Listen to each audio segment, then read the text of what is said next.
Okay, let's do some work here.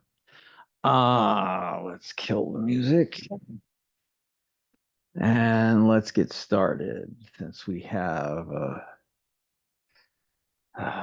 our studio audiences. Okay, let's get going here. Um, Basically, we're going to talk about the events that developed the U.S. led to the development of the U.S. Constitution. And we are talking in terms of the how the colonies became independent. We spoke about the American Revolution last time.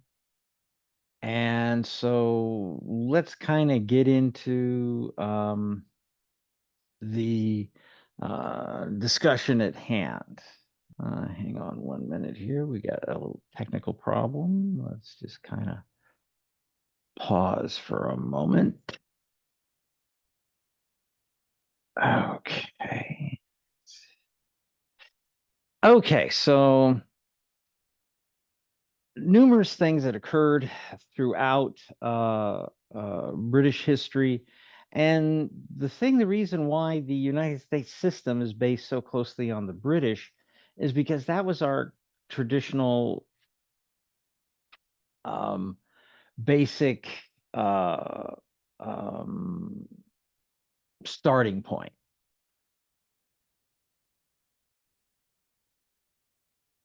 And so our traditions, legalistically, courts, the way criminal procedures, civil procedures are all handled are based on the English system. Now, juxtapose that. If you look at our military, okay, the way our order of battle for the American military is, the way that we train and drill troops is based on the German system. Okay.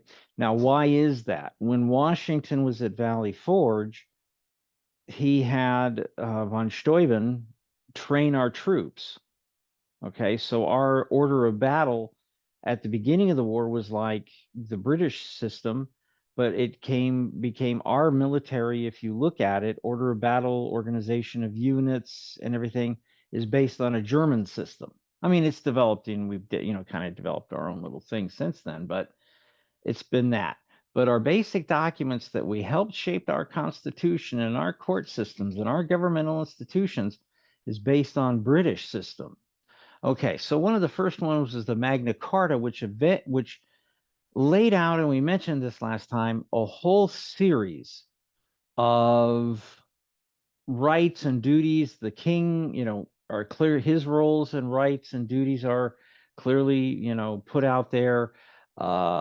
Nobility, the common man, the merchant class, all of those things. The Petition of Rights, which was um, kind of further extended the rights of the people and the citizenry.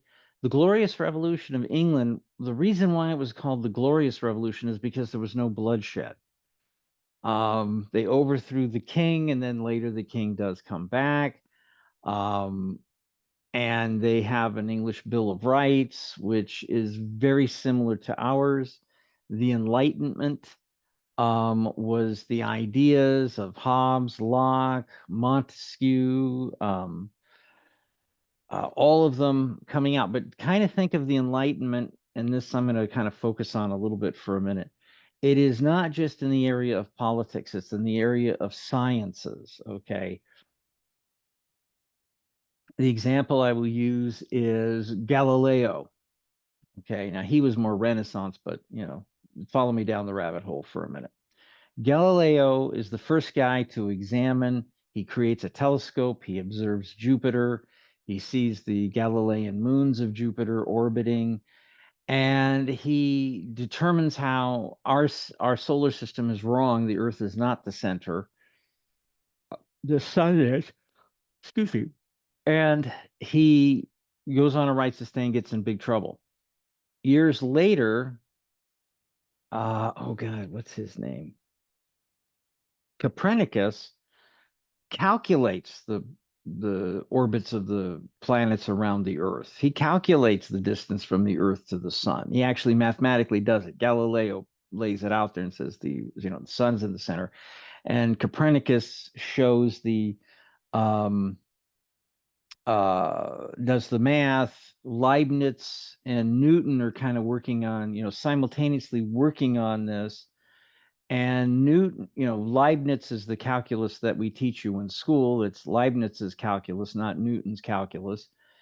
And the reason why Leibniz came out was he wasn't going to publish, but Newton did, and Newton made some, errors because he was trying to correct Copernicus's mathematical errors. And Leibniz comes out, and it's an interesting story, and he kind of comes out and comes out with that. And so the Enlightenment is not just in politics, it's in science, mathematics. It's like a trivia question I use with my students. During the Enlightenment, there was a guy, he studied mathematics, and he had learned all there was to know about mathematics in Europe by age 20. And then he becomes a physician, and he develops some, techniques for medicine and gets a great deal of notoriety. Well, he gets kind of bored with medicine about 25, 26. He then studies engineering. He goes off to Italy and Turkey and studies engineering in those two places. Um, and then later, he gets in his late 30s, he gets interested in astronomy and studies astronomy up until in his 40s.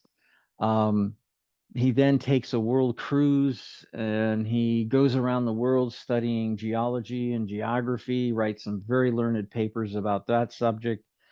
And then near the end of his career, he gets into botany and he discovers a couple of new species.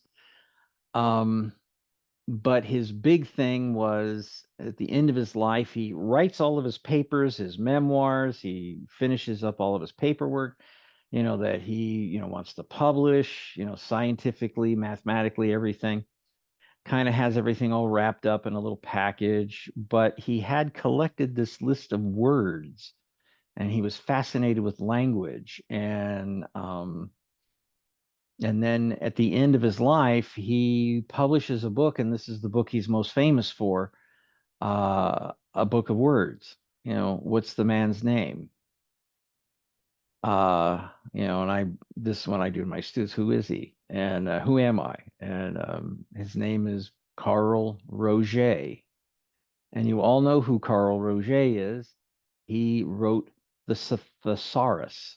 Sounds like a dinosaur, but it's not. Anyway, the point I'm making is the British Enlightenment, the Enlightenment in Europe becomes, it affects every area of life: science, engineering, math, language, poetry, architecture. It's totally just, influences everything. It's huge. It's just huge. The Enlightenment is. And one of the interesting things about the Enlightenment and this is all going on in Western Europe, but if you went to Poland and to, Bosnia, Romania, Hungary, Bulgaria, the Balkans countries, north of Greece, Macedonia, all those countries, what you would get is that's happening there is the great vampire scare. So, it's kind of, juxtaposed it. I mean, we're talking, like Dracula stuff, but Dracula wasn't written, that's late Victorian. But anyway, the British, by the time of this, late early 1700s, I've mentioned this about their military. They totally, reformed their military and their navy, but also their governmental system. They figure out how they're really going to run the parliament and what are the powers of the parliament, both the House of Lords and the House of Commons. And after the Glorious Revolution, a number of kings come in and they really kind of want to stop, avoid the bloodshed, like the War of the Roses and things like that, and Oliver Cromwell, who was a great bad man. Um, the thing about the English parliamentary system, it develops a balance between the king and parliament. And one of the things that really kind of set things up was a woman by the name of Queen Anne. And Queen Anne comes in the early 17th century. I think it's like 1701. And she comes in, and she really doesn't want to be queen. She gets kind of handed the throne, and usually the best kings, and I always say this about the best popes, they're the ones who really didn't want the job. They got tagged for the job and like, okay, this is my duty. I got to do it. And she has two young boys, and she really doesn't want to be queen. She just has no interest in being queen. Long story short, she comes in and she becomes queen, and she tells the parliamentary leaders, look, you guys run this show. I'll be the referee if you need me, but you run the government. And anytime something got caught up in Parliament, Queen Anne would invite both parliamentary leaders to the palace and have tea with them. Now, you can't leave the room until one the queen leaves or you're dismissed. And you don't want to be dismissed. So she would sit there and serve them. She was very kind of domestic, and she would serve them tea and all kinds of cakes and things. And she would keep filling up their teacups. And it turned into the Battle of Bladders. And once they made it a compromise, she would say, okay, gentlemen, thank you. Stand up, bow. They'd bow to her, and she'd leave the room and they could go, relieve themselves. The queen she kind of set up how the kings and queens really don't get involved in the political side of things. That's the job, but occasionally when they need to, they will. Okay, let's move on. Okay, now what kind of develops our thing is the Mayflower Compact, which was, I've talked about this. It talks about how everybody in the colonies is in the Puritan colonies of Massachusetts are going to live by these particular rules. Thomas Paine's Common Sense. Now, he points out after the French and Indian Wars the problems that the colonies are having with the English governmental system. The First Continental Congress is called, which they petition the British government with their grievances, the tea, the taxes, the colonial governors. The Revolutionary War breaks out, and the Declaration of Independence, the Second Continental Congress, that whole thing. Now, keep in mind, we talked about this. You have the first shots in 1775, April. We don't get the Declaration of Independence until July of 76. That's a full year and 7 months, from the first shots, which was basically, keep in mind, this is a list of grievances against the king, the crimes that he's committed, the laws that he has broken. And the Second Continental Congress drafted this. Now, when the war is going on, they draft the Articles of Confederation, and this is the whole ball of wax that holds the American colonies together during the Revolutionary War. But then afterwards, things start breaking down. They start having huge problems, and it's mainly economic. Now, one of the things that I will always argue, and this is, if you want to bring down a country, if you want to bring it down, you attack the banking system. You make their money next to worthless. Basically, you make it worthless. How did Hitler come to power in Germany? What gave Hitler the advantage was the German hyperinflation. That wasn't the only thing, but that was enough to get the camel's nose under the tent. And the French Revolution, the same thing. Russian Revolution, nearly the same thing.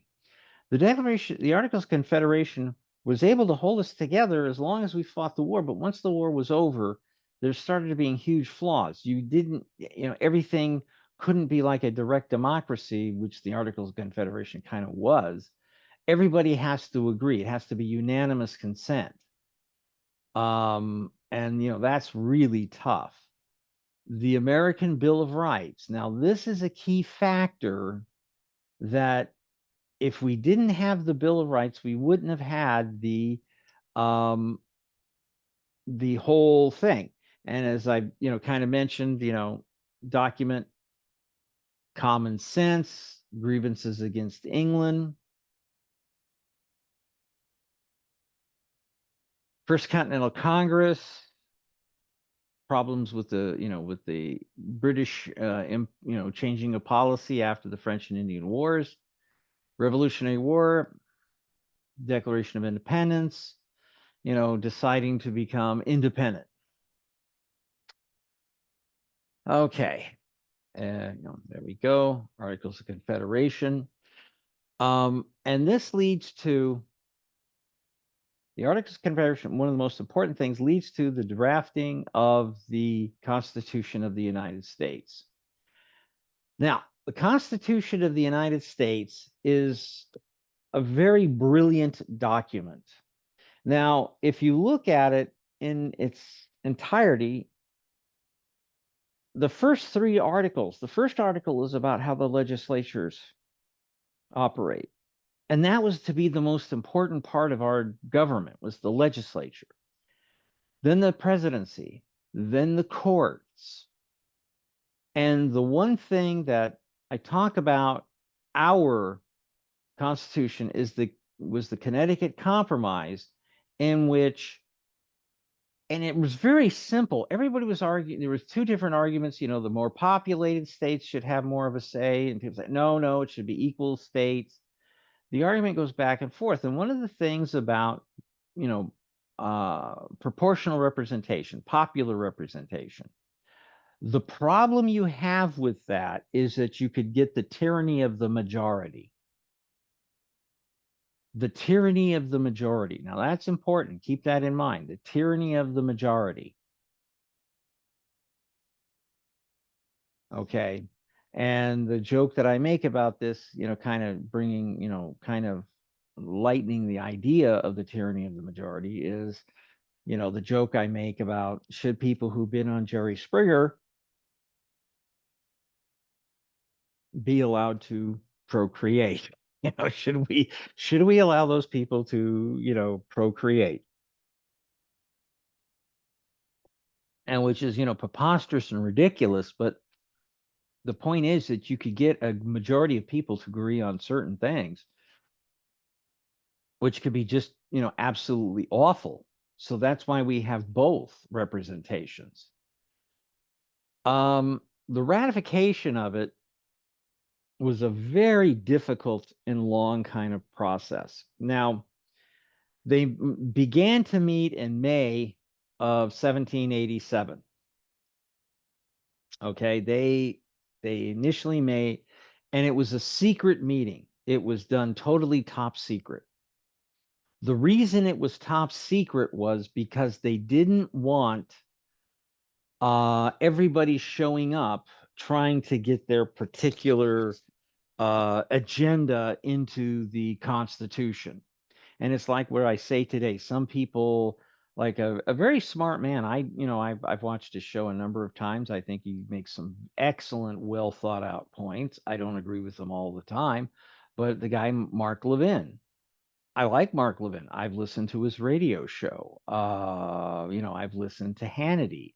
I've listened to Limbaugh. I've listened to G. Gordon Liddy when he had his radio show. Mike Savage, his radio show. I've listened to a lot of different people's radio shows. And, I don't agree with all of them, but, I think sometimes some of their guests, like Mark Levin, do make, excellent points. Sometimes I totally, they make excellent points, but I don't agree with it. The point I make about this is when they did the Constitution, it wasn't some secret crazy conspiracy theory, the clock was running. They had to get a document that all 13 colonies would agree to, and they had to get it out as quickly as possible. The British were just about to make another shot, inroads into the United States and a couple of states. And if you look at American history, look at how many times South Carolina was a real pain in the neck. Okay. And it wasn't just in 1861. South Carolina had been a pain in the neck prior.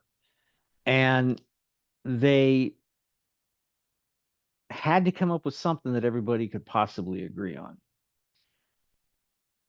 They meet in secret. Nobody's allowed to keep any kind of records. The only guy who we know what was said in those rooms is James Madison. And he's kind of, I say he's the real brainchild. Our Constitution is his brainchild. Now, they get the Constitution is signed. They send it out to the states by December. Delaware, Pennsylvania, New Jersey, Georgia, Connecticut signed on. Massachusetts said, wait, we don't like, there were certain things they didn't like in it. And so they still wanted the kind of the states' rights kind of thing, freedom of speech, freedom of press, and kind of understand this. Massachusetts really got the crap beat out of them in the American Revolution. The British were there practically the whole time, just, constantly. Where was the Boston Massacre? Where was the first shots fired? Where were the first three major battles of the American Revolution fought? You got two guesses, and no, one of them is not California. They say we'll sign on, but you got to give us a amendments to this Constitution, i.e., the Declaration of not Declaration of Independence, the Bill of Rights. And it took it took over a year, almost a full year, to get everybody to sign on. But they finally got everybody to sign on. 9 of the 13 states signed on. The other ones soon followed after the Bill of Rights was added. And now the deal of the Bill of Rights, it didn't get made in 1788. It came in 1790 because the Bill of Rights was the first job of the Congress. They finally ratify it. 1789, it comes into full ratification, 1790, 1791, it's all there. And then 1792, we have our first elections.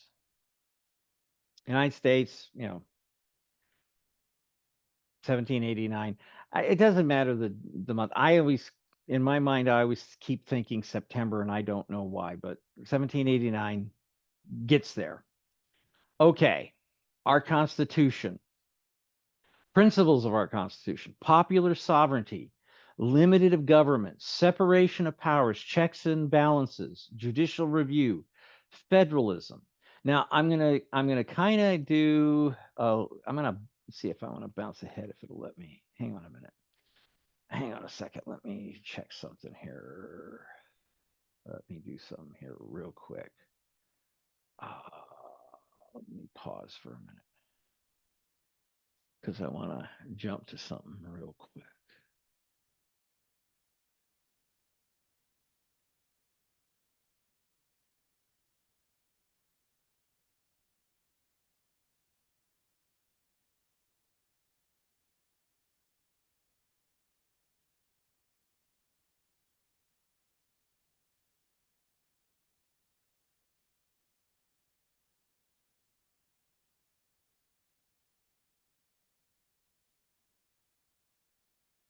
Okay.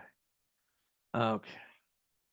I don't have it in there, but I'm going to talk about federalism, what federalism is, real quick. Okay. Okay. Okay, let's get back to the slideshow here. Okay. Now, federalism, what federalism is. A federalist system is where it's kind of like one major system controls everything. Okay, the federal government. The federal government has control over various aspects of the United States. Sort of think of it this way. You do have National Guard units, okay? That's the governor's military arm. That's his muscle. Okay. But the federal government can come, the National Guard is also part of the US Army Reserve. Okay. You have, depending on your state, okay, you have um your local police departments, you have your sheriff's departments. You may have what they call State Investigative Bureau, which is kind of like a little, a statewide investigative unit that investigates a variety of different crimes, similar to the FBI. Now, the FBI versus your State Bureau of Investigations is the FBI is the federal bureau. They investigate all the states. Okay. Now, here's where it gets a little tricky. Okay. Counterfeiting is a crime, right? You produce money, it's counterfeit, it's a crime. It comes under the federal government's jurisdiction. Why? Because the federal government is the only one who can print currency. Okay, now states can print their own coins. There's no thing, you can print 50-cent pieces, dollar pieces, $20 gold pieces. You can print those, but they're so expensive that a state doesn't even want to attempt it. Okay, coins. But paper dollars, yeah, those are not as expensive to produce, but it's not a crime to print counterfeit quarters. But the problem is that it's so expensive to make them, it's not worth it. Okay. But if you print counterfeit dollar bills, you're going to get in trouble. And so, it was like a criminal investigation that happened in the state of Nevada some years ago. There was a house that was raided by the local sheriff's department, the Washoe County Sheriff's Department in Reno. They raided this home and they raided it on totally different charges. Totally different charges. And it was like drug trafficking. It was, kind of a, drug trafficking thing, But as they raided the house for drug trafficking, they went into it was a fairly good sized house. They went into the back bedrooms of the house. There was like 2 back bedrooms. And what they found in there was Xerox machines, copy machines, and tables of hundreds of thousands of dollar bills. Well, the sheriff immediately pulls out. They tape up the building, crime scene. They get on the phone to the Secret Service, and the Secret Service takes over that investigation. And the people that the Washoe County sheriffs were looking for are no longer being looked for by the Washoe County sheriffs, but the Secret Service is looking for them because that crime was much more serious. Okay. So, the federal crime is far more serious than the state crime. Okay. So the federalist system, like if you go into France, they have an educational system that is called a federalized education system. If you go into any schoolroom in France at 9 o'clock in the morning on a Monday, they're all doing math. Every classroom, K through 12, everybody's doing math at that time of the day. Everybody is doing literature at 10 o'clock. They're all doing it. It's all unified and it's all federalized. Okay. You come into the United States, you're gonna, you even in the schools in the same school district, you're gonna have different things going on. So okay. Preamble of the Constitution. That's we the people in order to form a more perfect union, establish justice. We're going to talk about that. But introduction of the goals, Articles 1 through 7 of the Constitution. We have 7 articles of our Constitution. The first 3 deal with the establishment. Article 1, legislative. Article 2, the presidency. Article 3, the judges.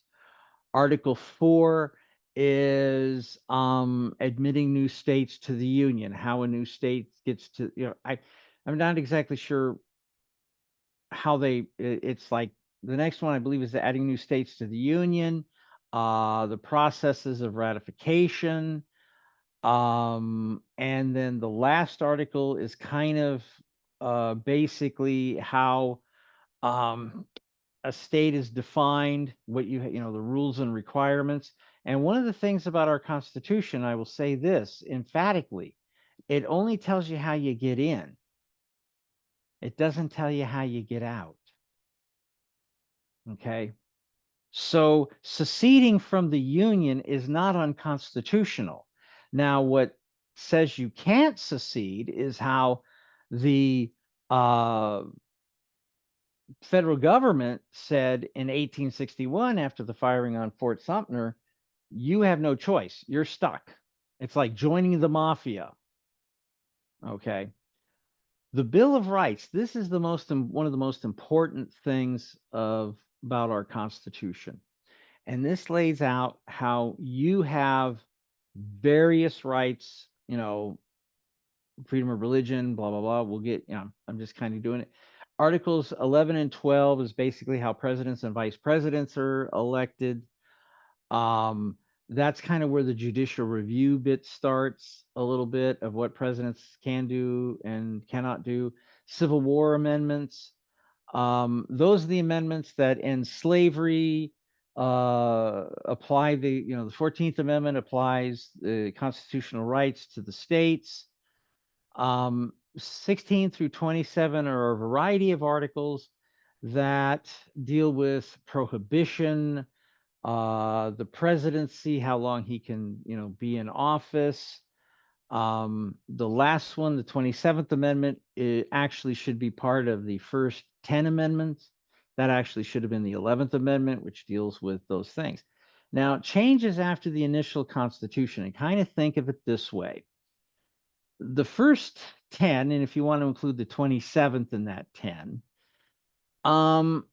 is initially how we got the Constitution passed.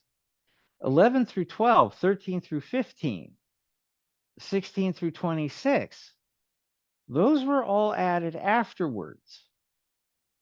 So in over 200 years, 1789 to the present, our Constitution is about 150, almost 150 years. Let's see, 89, let's see, 9, 10, 20, 30, a little over 130 years, 230 years, or yeah, 230 years, almost 230 years. Yeah, 203 years. My brain's foggy today.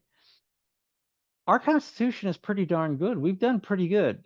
But unfortunately, in a blink of an eye in world history, we're just the blip on the radar. Okay. We're like Athens, just a little blip on the radar. So, let's not get too arrogant. Understand Rome from about the year, let's say the year 20 BC went all the way up to 476 AD, and the Eastern Roman Empire went all the way to 1457.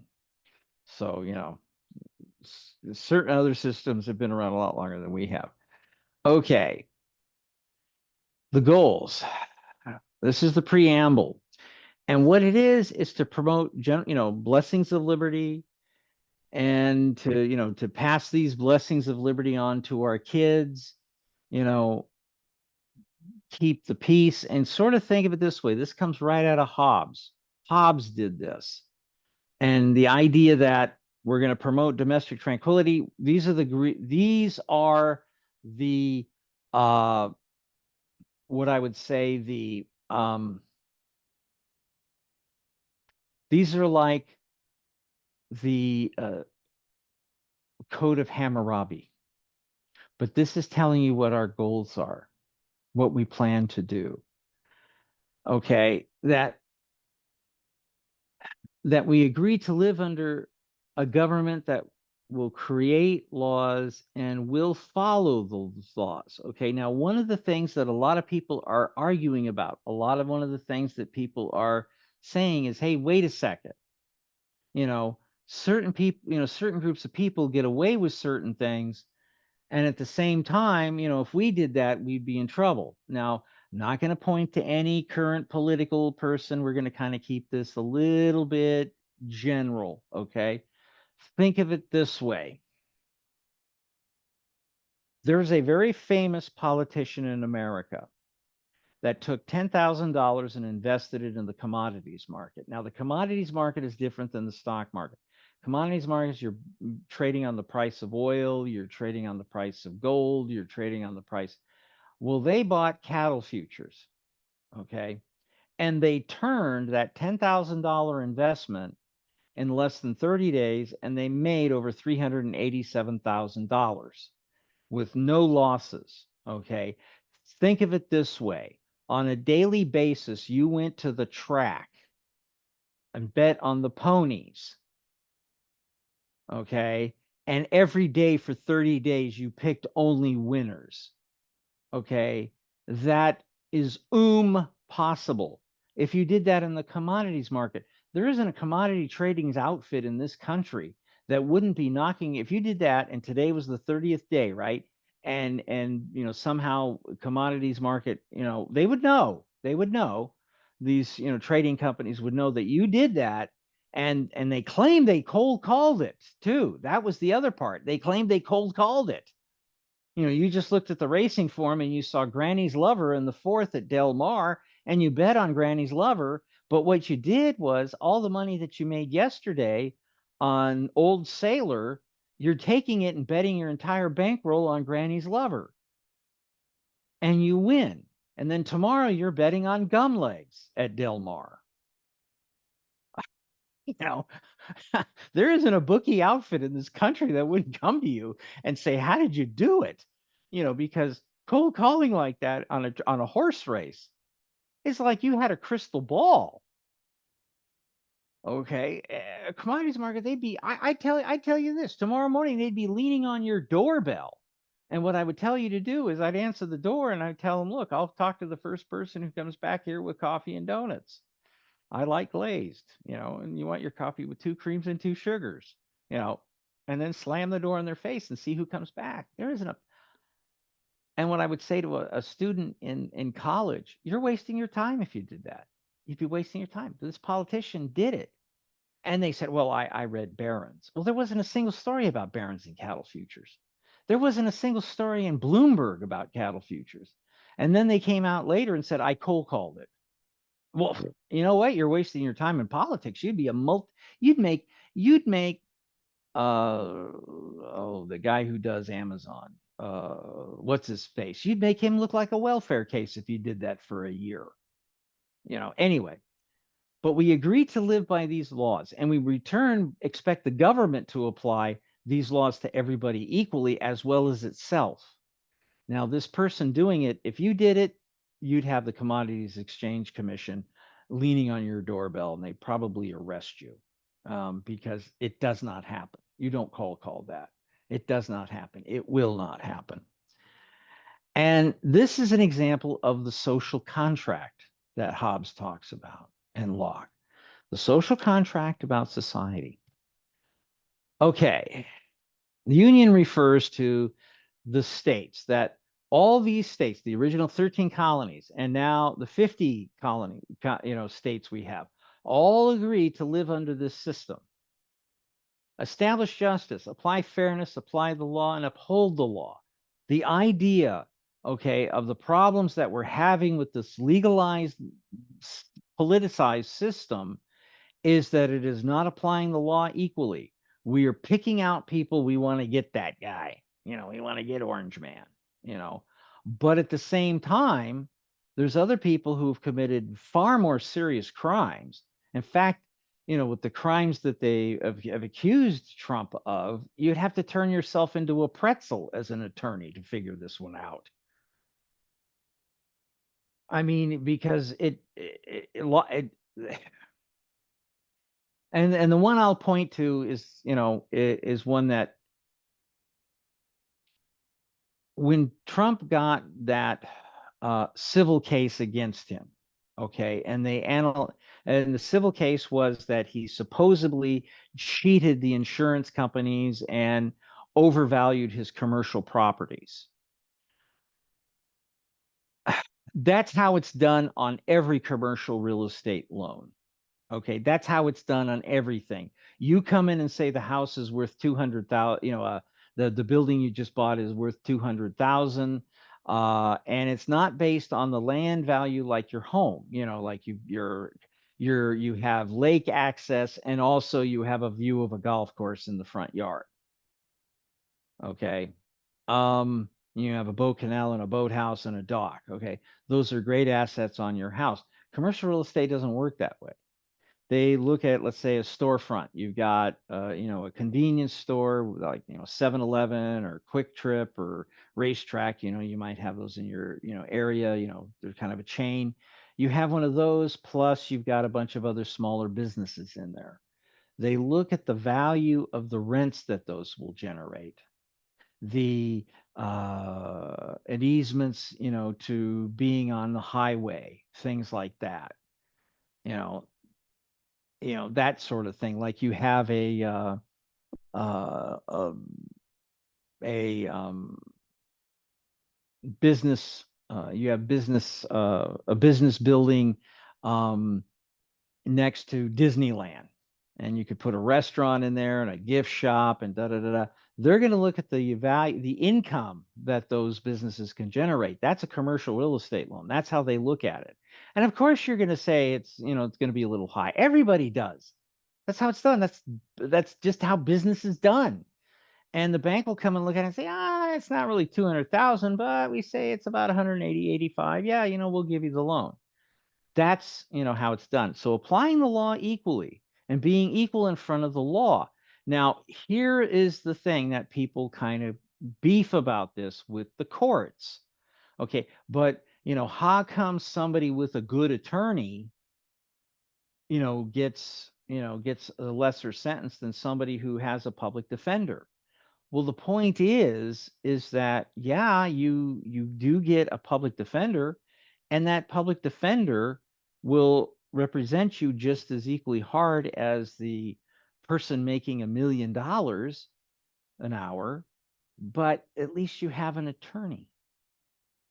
The same rules that apply for the expensive attorney apply for um, the public defender. It's like, and the way I describe it is, well, everybody can't have the best cardiologist in town. You got to be able to afford them, and but you at least, but technically you at least got a cardiologist to look at your heart. You had access to a cardiologist. You've had access to an attorney. That attorney is supposed to fight for you. They're supposed to do the best job they can for you. That's the law. The same as that very expensive, legal team. Okay, so you know, it means and the other thing, ensure domestic tranquility. That we all, that you don't have chaos in the streets. Okay, like with the BLM riots. Okay, a few years ago. You're supposed to be, like in a lot of the problems you're having in New York in the big cities. Domestic tranquility means, hey, look, the federal government, we gave up these rights to live in peace. Okay. And it's like one of the big beefs they have about what's going on in New York and a lot of other places is that the state of New York is wasting millions of dollars chasing after Donald Trump, which all of his cases are going to be thrown out. But here you have people can't even take the subway to work. You have businesses. I just read in Wall Street Journal that in New York City, in various parts of New York City, Walgreens is closing business because of the crime is so bad. Restaurants are closing. They're Fisherman's Wharf. If you look at Fisherman's Wharf in San Francisco, it's closing. Okay. So the Constitution says, hey, look, if we're going to live under these laws and rules, there has to be protections for society. Now, in addition to those protections, understand this, they are supposed to ensure copyrights. They're supposed to protect your intellectual property. They're supposed to protect your individual property, that your car is your car. Your house is your house. Your novel is your novel. Your screenplay is your screenplay. Okay, so domestic tranquility is that you can walk to you go to, San Francisco used to be a beautiful city. Oh God, it was gorgeous. I love one of the most beautiful romantic cities in the world, and had some of the greatest restaurants in the whole world. I mean, just fabulous restaurants. Everything from white tablecloth to little mom and pop places. Oh, there was this little thing. It was called the South China Sea Chinese restaurant. It was right near Nob Hill. Oh, they had the best Chinese food. It was this little tiny, dumpy mom and pop place. Oh, but they had the best. Oh, it's closed now. It's closed.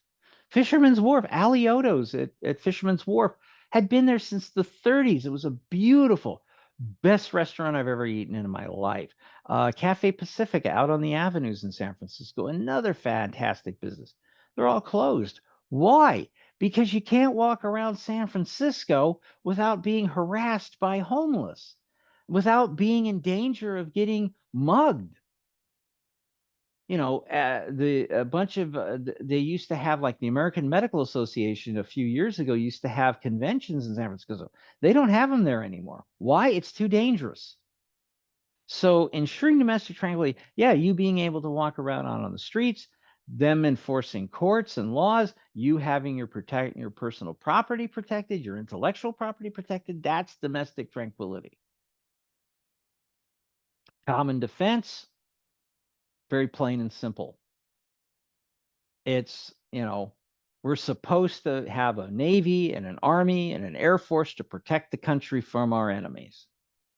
We're supposed to secure our borders from possible enemies, because I don't think for 5 minutes that everybody that's coming across the border, don't think that for 5 minutes enemies of this, people who want to blow up the United States, they're probably sending people across the borders. In fact, I read it in the paper just a couple of weeks ago. They caught a bunch of guys who were coming here to do terrorism. So security for all people, security in your home. It's kind of like, the thing about Jack Nicholson in that movie they did with Demi Moore some years ago, and Tom Cruise. And there's a scene where Jack Nicholson says, "Have you ever had to put your hands in the life of another man?" It says to the Tom Cruise, the attorney, he says, "Picked up a weapon and stood a post. I provide security for you." And the point I make about that movie is that's the guy you want protecting your walls. You don't want Mr. Rogers protecting your walls. You don't want Forrest Gump. You want somebody who's going to really protect your walls. You don't hire a nice guy to do that job. You hire a guy that says, pick up a weapon and stand the post. And you want the guy on the, thing, as Demi Moore says in the film, they say, why do you, one of the lawyers says to her, why do you admire these guys so much? Because she says they stand a post at night and they say, not on my watch, not on my watch. That's what our defense is supposed to do. Our military isn't supposed to be some social experiment. It's supposed to be people that are picking up weapons and standing a post and protecting the country. That's what the founders, put out there. Okay, promote the general welfare. That people are supposed to be happy and, or have the ability to achieve happiness. Okay, very rarely do you have happily ever after. Okay, and the way I describe general welfare is, you know, um, that people are, you know, happy, healthy, safe, prospering, or have the ability to be able to go do that. You have the ability in this country tonight to build to put products out on eBay and sell these products legally, and you could become a millionaire. I mean, that's how Elon Musk did he did that with Amazon. He took an idea and put it out there. Bill Gates, even though I think he is one of the most evil, devious men in the world, I wouldn't trust him with a 50-foot pole. I wouldn't trust him on anything. But if I were building a new computer, yeah, I would take his advice. If I were building a computer company, I would at least listen to him. Why? He was successful.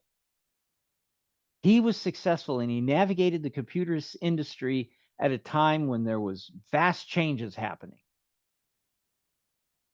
and he got out when those changes were stopping, and he bailed out of the system. Okay. And the point I make, what do you mean? Well, everybody had desktops. Okay. But as soon as the internet got going, you don't buy computer games the way you used to, like at GameStop. You buy mostly online now, and the web. It's kind of the web, the World Wide Web. But the point I make about it is that you have the, promote the general welfare. What general welfare means is that you are happy, you are safe, you're protected. You can go out and pursue. You're not worrying about day-to-day survival. Okay, in the state of nature, you're figuring out, okay, how am I going to put food on the table? How am I going to make sure I'm not on somebody's table myself as their dinner tonight? That sort of thing. Okay. Liberty means what? Freedom? Well, yeah, the way I put it to you this way: secure the blessings of liberty to ourselves and our posterity. Okay. Posterity is you're looking forward to the next generation of people. Liberty, and this is what I don't mean it, it's like freedom is kind of liberty is, sort of, think of it this way. If you were to able to make more money, would you have the, let's say your great uncle that you never met leaves you $500 million is the state. 500 million, the taxes have been paid, you got $500 million burning a hole in your wallet. Do you have more choices now than you did before? And I would say the answer is yes, you do. You have much more opportunities to do other things. You don't have to work as much. You're not worrying about your bills. You're not worrying about your mortgage. You're not worrying, and if you have health, hey, you got it all. Okay, you have the choice to do what you wish to do. Okay, so liberty is having the choice. Now, personal liberty. Now, this is where it gets kind of the sticky wicket. One of the Supreme Court justices said this: when God created the earth, he did it alone. He did it in private. There were no hidden microphones, there were no cameras. But what if somebody invaded God's privacy? Would he have made the world the same way? I doubt it. He would have made it a popular world, and the Garden of Eden would look something like, Las Vegas or Miami. Okay. Sort of think of it this way: if somebody was watching you constantly and recording you, violating your liberty, would you do things a little differently?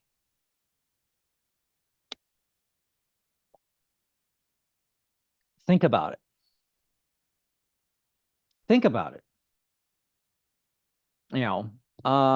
John, let me ask you a question out there. Are you in the studio audience, John? Yes. Go ahead. Okay. Question. Do you have expectations? You use email, right? Do you use email, Yes. John? Yes. Do you text people? Yes. Do you ever talk on the phone? Yes. Would you change your behaviors on how you text, how you email, if you knew that somebody was constantly watching you?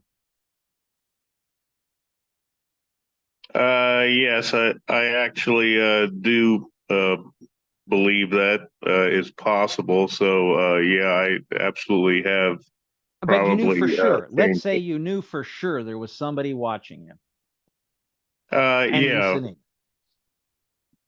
See, the idea of liberty, it's okay. Yeah, freedom is part of it. But what liberty means is that, what I say is like you have the choice to do something. You have choices. You can pick what you want to do and not do. And that somebody isn't telling you, okay, you can't do this on the internet. You cannot send these kinds of messages. you know, it would change your entire outlook on life. Like, this is something that was a big scandal in the 70s when I was a kid. Okay. Now think of it. Do you know what the FBI used to do and the CIA would do with libraries? They would go to libraries and get their databases of what books were being checked out by what people. And, you know, a lot of people didn't know it. So, you know, yeah, you could get in trouble in those days. It's a little different now. But you know, if you were taking out, uh, uh, um, books that, Mao Zedong's book on, communist Chinese, or books written by Lenin or Marx or Hitler's Mein Kampf, that the FBI, you'd be kind of like on a watch list. So when people talk about FBI watch lists, I say, wait a minute, they've been doing this for years. What are you complaining about? And, being careful about what people would check out at libraries and things like that. And a lot of people said, oh, no, that didn't happen. But it was like in the late 80s, it came out, and it was, yeah, the FBI was looking at people, what they check out in libraries. And, it was kind of a really big scandal. It was only lasted a few weeks, but the FBI did admit, yeah, we're, looking at what people do, but we don't do that anymore. Um, and and I remember my teacher in college, it was a literature teacher, and he said, well, yeah, that's true, because people don't read anymore. So, but in the 40s, 50s, 60s, and 70s, yeah, they were keeping track of what people were checking out of libraries. And so, securing your peace and your tranquility, your common defense, all of those things, was that we are doing those things now to, keep the peace in the future. Now, this future posterity, for future generations, for our posterity, the point is that a lot of politicians use that, to pass laws like the Obamacare Act, gun safety laws. Oh, we're doing it for the children, that line. But that's kind of what the basis of the, you know, uh, you know, how, and what the we ordained this, this social contract, you know, that this social contract that the founders put together, it was enforced by law. There were laws protecting your freedom of speech. There are laws protecting your right to keep and bear arms. There are laws protecting your property. There are laws protecting, your contracts that you have. The federal government ensures these things. And so that's what, that whole thing means. Anyway, I'm going to stop there because I went over time. What I am going to do next time, I'm going to briefly go through the first three articles of the Constitution. I think I may even try to do a special on that. I know I promised to do that special over the weekend, but just things just got out of hand here, and to kind of give you guys a little, kind of a heads up on things.